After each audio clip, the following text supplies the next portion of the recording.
Bueno, arrancamos este último bloque ya con la presencia en forma remota del economista Jorge Castro para analizar la situación de la economía internacional y el impacto que pueden tener las elecciones presidenciales de los Estados Unidos. Jorge, ¿qué tal? ¿Cómo andás?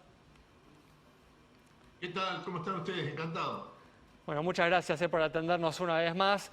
Y como decía recién, en muy pocas semanas, Jorge, se vienen las elecciones presidenciales en Estados Unidos. En principio, el candidato demócrata Joe Biden mantiene cierta ventaja sobre el presidente Donald Trump. ¿Cuáles son tus expectativas, Jorge?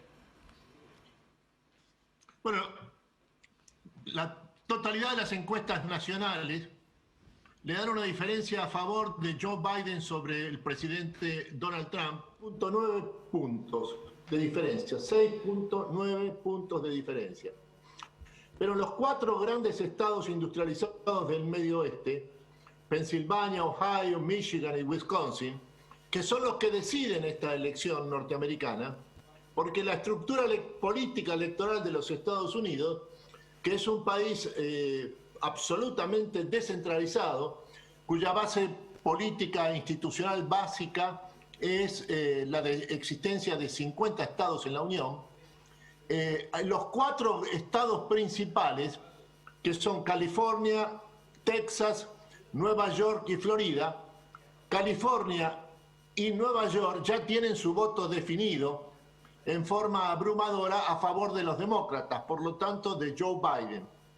Mientras que lo que sucede con el estado de Texas, que es el segundo estado de la Unión después de California, es que la diferencia a favor de los republicanos y por lo tanto a favor de la reelección del presidente Donald Trump es igualmente abrumadora. Lo que esto deja es un solo estado de los 4 grandes estados principales de la Unión que tiene un carácter cambiante en el sentido de que en una elección respalda a los republicanos y en otra a los demócratas. Ese estado es la Florida. Por lo tanto, acá la clave del triunfo del presidente Donald Trump para lograr su reelección en las elecciones presidenciales del próximo 3 de noviembre es si logra imponerse en si logra imponerse en Florida, además de Texas, y en los 4 grandes estados industrializados del Medio Oeste, Pensilvania, Ohio, Michigan y Wisconsin, que fueron los que le dieron el triunfo en 2016. Esta es lo que está en juego en el momento actual en Estados Unidos, y estas elecciones norteamericanas, de los cuales faltan ya poco más de 30 días para que se concurra al sufragio en los Estados Unidos, lo que esto significa es que desde el punto de vista de la cuestión fundamental que decide el voto en los Estados Unidos, es la situación económica y en lo que hace a la capacidad de creación de puestos de trabajo.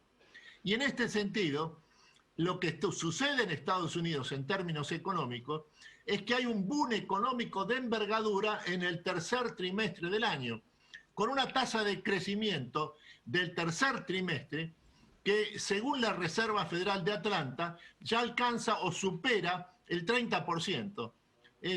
Hay que tomar en cuenta en lo que se refiere a la creación de puestos de trabajo, que después de haberse perdido 22 millones de puestos de trabajo en la profunda recesión de los meses de marzo y abril de este año, ocasionada por la pandemia del coronavirus, después, en los 4 meses subsiguientes, se han creado más de 10 millones y medio de puestos de trabajo. En otros términos, en 4 meses se ha recuperado la mitad del empleo perdido en la recesión provocada por la pandemia del coronavirus de los meses de marzo y abril de este año. Muy bien, Jorge, ¿crees que la victoria de uno u otro candidato va a cambiar las perspectivas de la economía global? No cabe duda, porque Estados Unidos es la mayor economía del mundo. El Producto Bruto norteamericano asciende a 21.9 billones de dólares. Es el 25% del PBI global.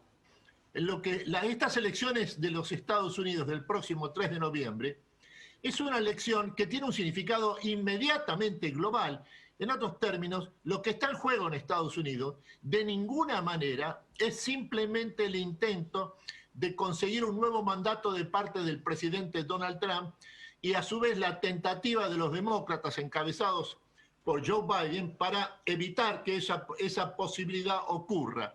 Lo que está en juego en Estados Unidos es el núcleo básico del poder mundial en los próximos 4 años. ¿Y qué tiene que ver con esto, China, Jorge? ¿Cómo lo ves según uno u otro resultado? Bueno, lo que hay que tomar en cuenta es que la relación entre Estados Unidos y China es la relación entre las dos superpotencias de la época. Y entre Estados Unidos y China hay un acuerdo sobre la relación, el vínculo entre las dos superpotencias, que se llegó a ese acuerdo el 15 de enero de este año en Washington con la presencia del presidente Donald Trump. La premisa de la relación entre Estados Unidos y la República Popular China es que China reconoce la supremacía estratégica norteamericana y al mismo tiempo la relación entre las superpotencias es, por un lado, de competencia estratégica extremadamente aguda como la que ocurre en el momento actual y al mismo tiempo de cooperación necesaria. No hay guerra fría de ningún tipo entre Estados Unidos y China en el momento actual. La razón por la que no hay guerra fría es porque China es el país que es la segunda economía del mundo después de Estados Unidos. El Producto Bruto chino es de 14.1 billones de dólares, es el 15% del PBI global. Esa a su vez es la economía más integrada al sistema capitalista en el siglo XXI. El dato estratégico a tomar en cuenta es que en el momento más álgido de la Guerra Fría, de la década del 60, el comercio bilateral entre Estados Unidos y la Unión Soviética era de 2.000 millones de dólares por año.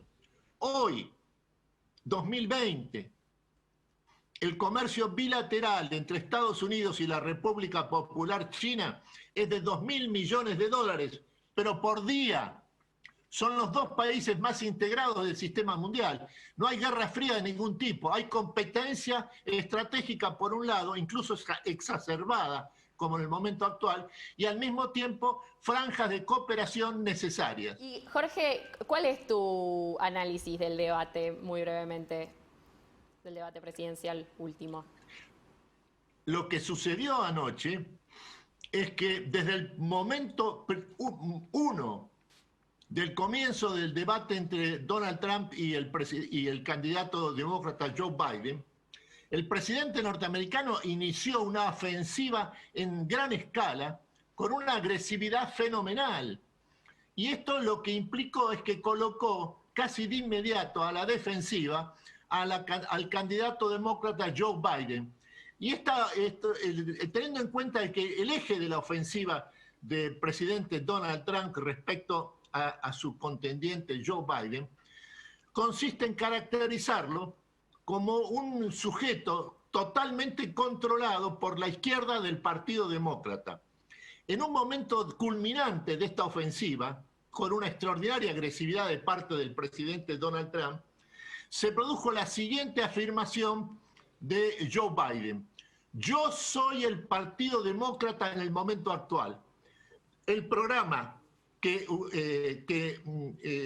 tiene el partido para las próximas elecciones presidenciales es un programa que responde a lo que yo quiero que sea ese programa y no a la acción de los sectores más avanzados del Partido Demócrata, que son encabezados fundamentalmente por el precandidato en su momento a la presidencia de la República, que fue Sanders. Muy bien. En otros términos, en el día de ayer, a la noche, lo que sucedió fue que Joe Biden tomó una posición de alejamiento de la izquierda del Partido Demócrata, que es la responsable del escaso entusiasmo que hay en las filas demócratas atrás de la candidatura del vicepresidente, ex vicepresidente Joe Biden. Muy bien, Jorge, muchas gracias. Tenemos que ir cerrando, nos reencontramos en breve. Cerramos el programa de hoy entonces con el análisis del economista Jorge de Castro